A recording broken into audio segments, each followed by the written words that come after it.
Everybody. 30 days. Day 13, the cynical tongue. Okay, so it starts in Psalms 1:1. Blessed is the man that walketh not in the counsel of the ungodly, nor standeth in the way of sinners, nor sitteth in the seat of the scornful. Okay, we are not cynical. Let's say this together. We are not cynical.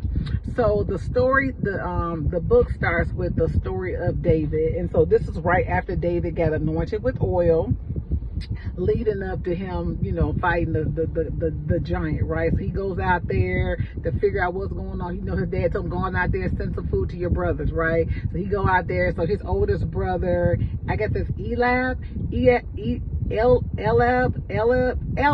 okay? So he saw him out there, and he's like, what you doing out here? You can't do nothing, blah, blah, blah. But they couldn't do nothing either, right?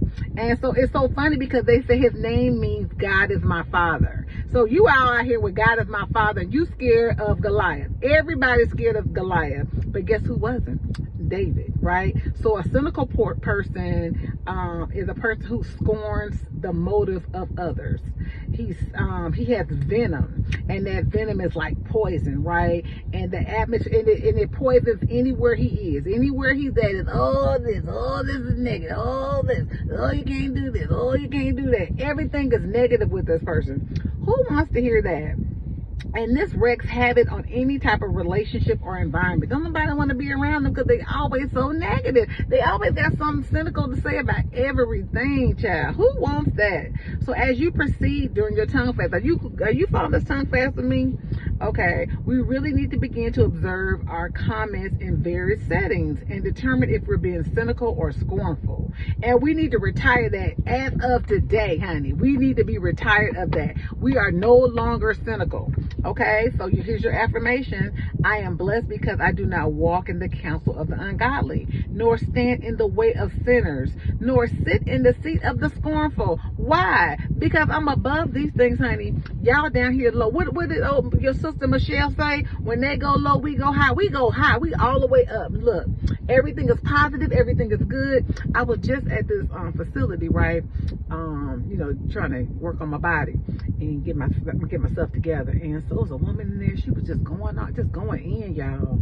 And just, they're about to call the police on her. I had to walk over to her and be like, sis, listen, because she was pointing, she was upset with some people. Then she was talking to the manager and pointing, and the manager was like, can you stop pointing? And you could tell then the manager started standing back. She was so, she was upset. And it's like, you then went to the manager and you still going off. And I saw myself, because I can have these days too, right? And I did something that sometimes I need. I walked over to her and I was like, sis, just go ahead and go home. Because she was like, I'm going to wait for the police. I'm going to wait for the police. Go on, send them. I'm like, this ain't the time. This ain't the climate, sis. Just go ahead, go home. It's going to be all right. She's like, no, because they need to know. I said, they do. And you can call and, call the place, call the whole facility, call the headquarters. All right. But you don't need to be here waiting on no police. Okay. I said, you got things to do. You got stuff to do. And she started to cry. And I said, are you a Christian? And she's like, I am. I said, well, then you know better. You can't be out here acting like them. If they wrong, let them be wrong. You ain't got to be wrong. I mean, where was me at when I was in these situations? I needed a me to help me out, okay? But I did my little big me up, y'all. The Lord was, honey, I was out here doing the Lord's work, and I saved somebody from going to jail. Look at the Lord, okay? Because there was some times, child, I ain't never really, really waited on the police, but I was like, yeah, send them. And, I'm like, okay, I'm going to go sit in the car for them. And so the people was like, what did you say to her? I just said some little stuff to calm her down. I'm like, can we finish what you was doing with me? Because I was talking to the manager, and here she come interrupted me. I'm like, girl, I got to go, child. We don't need all of this. So let's go out here and do the Lord's work. Okay, you all, let's not be cynical. Everybody.